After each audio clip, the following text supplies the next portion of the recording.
नमस्कार साथियों, स्वागत है आप सभी का यूट्यूब चैनल में। दोस्तों, आज से यानी कि 1 जुलाई 2024 से हम लोग एक नया सीरीज स्टार्ट कर रहे हैं जिसका नाम है करंट अफेयर्स। आपने करंट अफेयर्स तो बहुत जगह पढ़ा होगा। इसमें हम लोग कुछ अलग प्रकार से पढ़ेंगे, जैसे डिटेल, यानी कि 5 से 6 क्वेश्चन डेली रहेंगे जिसका हम डिटेल्स पूरा एक पेज में देंगे। उसके अलावा जो क्वेश्चन ऐसे रहेंगे जो थोड़ा कम इम्पोर्टेंट है या फिर फैक्ट वाले क्वेश्चन हैं, उनको हम लोग वन लाइनर फॉर्म में करेंगे। तो टोटल रोज लगभग 12-15 क्वेश्चन करंट के हो जाएंगे और इसका पीडीएफ भी आपको मिलेगा। कहाँ मिलेगा अभी बताएंगे। तो चलिए दोस्त, शुरू करते हैं वीडियो। और करंट अफेयर का आज पहला पार्ट है, तो दोस्तों तक शेयर जरूर करिएगा और लाइक करके बताइएगा कमेंट करके कि आपको यह सीरीज कैसी लग रही है। चलिए देखते हैं। और चैनल पे पहली बार हैं तो पहले वीडियो देखिए दोस्त। अच्छा लगे यह वाला सीरीज तो जरूर सब्सक्राइब करके लाइक करिएगा और शेयर भी करना है। और आपको दिखा दें एक बार, आप यहाँ पर एक बार देखेंगे तो देखिए हर एक क्वेश्चन को यहाँ पर डिटेल से हमने लगाया हुआ है। जैसे पहला यहाँ पर आता है, करंट अफेयर का पहला क्वेश्चन है, दक्षिण कोरिया, अमेरिका और जापान ने पहला त्रिपक्षीय मल्टी डोमेन अभ्यास शुरू किया है। यह अभ्यास किस लिए है? तो यह अभ्यास कोरियाई भाग प्लस यहाँ पर जो प्रशांत महासागर वाला क्षेत्र है उसकी सुरक्षा के लिए, ठीक है, उससे संबंधित यह क्षेत्र है। और आप इसको याद रखिएगा कि सैन्य अभ्यास का नाम क्या है। वनडे एग्जाम में यही पूछेगा, फ्रीडम एज। इस सैन्य अभ्यास का क्या नाम है? Freedom age. और देश पूछे तो आपको याद रखना है दक्षिण कोरिया, अमेरिका और जापान। पहला इनका यह त्रिस्तरीय त्रिपक्षीय मल्टी डोमेन अभ्यास है। देखेंगे अभ्यास के निष्पादन की घोषणा अगस्त 2023 में ही कैंप डेविड शिखर सम्मेलन और जापान, दक्षिण कोरिया और अमेरिकी रक्षा मंत्री स्तरीय बैठक में की गई, जो कि जून में जो सांग्रीला वार्ता हुआ था उसी के दौरान किया गया था। तो कुल मिला जुला करके आपको याद रखना है कि इस एक्सरसाइज का क्या नाम है, सैन्य अभ्यास का क्या नाम है? Freedom age. ठीक है। बाकी आपके सामने नेक्स्ट क्वेश्चन आता है और यह है उत्तर प्रदेश से संबंधित। तो उत्तर प्रदेश कैबिनेट ने अयोध्या में मंदिरों का संग्रहालय बनाने के लिए टाटा सन्स के प्रस्ताव को मंजूरी दी है। और यह जो परियोजना है 650 करोड़ रुपए की है और इसे जो है कि टाटा कारपोरेट सामाजिक उत्तरदायित्व फंड के माध्यम से वित्त पोषित किया गया है।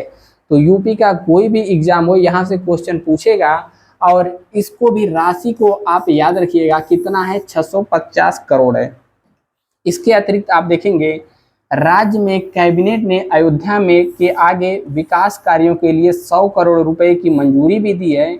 और लखनऊ के अलावा प्रयागराज और कपिलवस्तु में हेलीकॉप्टर सेवाओं की भी शुरुआत को मंजूरी दे दी गई है। तो लखनऊ, प्रयागराज और कपिलवस्तु में हेलीकॉप्टर सेवाओं को भी यहाँ पर मंजूरी दी गई है, याद रखिएगा। और पर्यटन विभाग संग्रहालय के लिए भूमि 90 साल की लीज पर एक प्रतीकात्मक शुल्क के रूप में 1 रुपये के नाम मात्र राशि पर प्रदान की जाएगी। तो आपको यह वाला पॉइंट भी याद रखना है। आपके सामने अगला क्वेश्चन आता है, अगला पॉइंट आता है और यह है दिग्गज cricketer Kapil Dev professional golf tour of India यानी कि पीजीटीआई के अध्यक्ष के रूप में चुने गए हैं। आप इनको यहाँ पर देख सकते हैं। और एक बात यह है कि इनको हरियाणा हरिकेन के नाम से भी जाना जाता है। जीके के क्वेश्चन में कई बार कई परीक्षाओं में इसको पूछा गया है। यह कौन थे? तो यह इन्हीं की कप्तानी में भारत वर्ल्ड कप जीता था और ऑलराउंडर के तौर पर यह खिलाड़ी थे। प्रोफेशनल गोल्ड टूर, ठीक है, professional golf tour of India यानी कि पीजीटीआई 2006 में अपनी स्थापना के बाद से भारत में पुरुषों के पेशेवर गोल्फ की आधारशिला रहा है। तो इसके अध्यक्ष कपिल देव जी चुने जा चुके हैं। आपके सामने नेक्स्ट क्वेश्चन आता है, नेक्स्ट पॉइंट आता है और संजना ठाकुर का आप नाम याद रखिएगा, भविष्य की परीक्षाओं के लिए काफ़ी जरूरी है। इनकी एक पुस्तक आई है, लघु कथा आई है और यह लघु कथा ऐश्वर्या राय के कॉमनवेल्थ पुरस्कार जीता है। लंदन में आयोजित हुआ था और आप यहाँ पर देख सकते हैं। इसके अलावा संजना की कहानी जिसका शीर्षक है क्या है, ऐश्वर्या राय है। ठीक है, ऐश्वर्या राय है और बॉलीवुड अभिनेत्री ऐश्वर्या राय के नाम पर ही है। तो इनकी जो कहानी का शीर्षक है, पुस्तक का शीर्षक है, आप इसको याद रखिएगा, यह पूछा जाएगा। और यहाँ पर GBP 5000 कॉमनवेल्थ शॉर्ट स्टोरी पुरस्कार 2024 के विजेता घोषित होने के लिए दुनिया भर से इतने प्रतिस्पर्धी यानी कि इतने लोग इसमें, इतने लोगों को इन्होंने पीछे छोड़ दिया है। ठीक है, तो इन्होंने यह पुरस्कार जीत लिया है।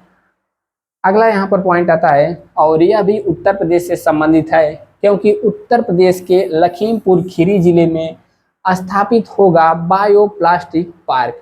तो आखिरकार बायोप्लास्टिक पार्क क्या है, यहाँ पर देखेंगे तो बायोप्लास्टिक पार्क एक बड़े पैमाने पर औद्योगिक परियोजना है जिसे बायोडिग्रेडेबल प्लास्टिक के उत्पादन और उपयोग को बढ़ावा देने के लिए डिजाइन किया गया है। मुख्य विशेषताओं में इसे शामिल किया गया है, आप यहाँ पर देख सकते हैं। और कहाँ पर किया गया है, उत्तर प्रदेश के लखीमपुर जिले में एक बायोप्लास्टिक पार्क का स्थापना करने की योजना की घोषणा की गई है। इस अभिनव परियोजना का उद्देश्य स्थानीय अर्थव्यवस्था को बढ़ावा देते हुए पर्यावरण संबंधी जो भी चिंताएं होती हैं उनको दूर करने के लिए इसका स्थापना किया गया है। और आप इनको देख सकते हैं, योगी बाबा को। इसके बाद कुछ क्वेश्चन आ जाते हैं जो कि वन लाइनर हैं, आप इसको याद रखिएगा। जैसे पूछेगा, किस बैंक ने भारत के ग्रीन हाइड्रोजन अभियान के लिए $1.5 बिलियन के ऋण को मंजूरी दी है? तो वर्ल्ड बैंक। ठीक है, वर्ल्ड बैंक यानी कि विश्व बैंक ने दिया है। 12वां विश्व हिंदी सम्मान किसे प्रदान किया गया है? तो डॉक्टर उषा ठाकुर को यह प्रदान किया गया है। अगला क्वेश्चन है, जुलाई 2024 में संघाई सहयोग संगठन यानी कि SCO में भारत का प्रतिनिधित्व कौन करेंगे? तो वही अपने विदेश मंत्री एस जयशंकर प्रसाद जी। ठीक है, मध्य रेलवे ने कहां पर फ्लोटिंग सोलर प्लांट स्थापित किया है? तो इसे महाराष्ट्र में स्थापित किया गया है। इसके अलावा कहां न्याय प्रदान करने के लिए पहली गवाह संरक्षण योजना शुरू की गई है? तो यह असम में शुरू की गई है। ठीक है, यहाँ पर नेक्स्ट देखेंगे, जैसे विश्व क्षुद्र ग्रह दिवस, तो आज 1 जुलाई है और पीछे 30 जून यानी कि 30 जून को क्या मनाया गया था? तो विश्व क्षुद्र ग्रह दिवस मनाया गया था। किसे यूरोपीय परिषद का अध्यक्ष चुना गया है? तो एंटोनियो कोस्टा। यूरोपीय परिषद यूरोपीय यूनियन का ही भाग है। यूरोपीय यूनियन को आप जानते होंगे, यूरोपीय देशों का एक बहुत बड़ा समूह है जिसका अलग से एक बैंक है, अलग से संसद है, ठीक है, अलग से परिषद है और पूरा यूरोप को संगठित रखने का कार्य करता है। और यूरोपीय यूनियन में क्या है कि यदि आप एक देश से दूसरे देश में जाएंगे तो वीजा फ्री, आपको वीजा उजा लेने की जरूरत नहीं है और ट्रेड व्यापार भी सुगमता पूर्वक होता है। किस देश ने संयुक्त राष्ट्र में हिंदी को बढ़ावा देने के लिए $11,60,000 का योगदान दिया है? तो भारत ने दिया है। इसके अलावा भारत और किस देश ने सीमा पार ऑनलाइन भुगतान के लिए समझौता किया है? तो नेपाल ने। तो दोस्तों यह था आज का कुछ क्वेश्चन। बाकी कुछ सुझाव देना चाहते हैं तो नीचे कमेंट में जरूर करिएगा। आज करंट अफेयर की पहली क्लास थी, आगे सुधारा और जाएगा आपके सुझावों के द्वारा। मिलते हैं फिर नेक्स्ट वीडियो में। अभी तक बने हैं तो सब्सक्राइब जरूर करिएगा, वीडियो को लाइक कर देना है। जय हिंद।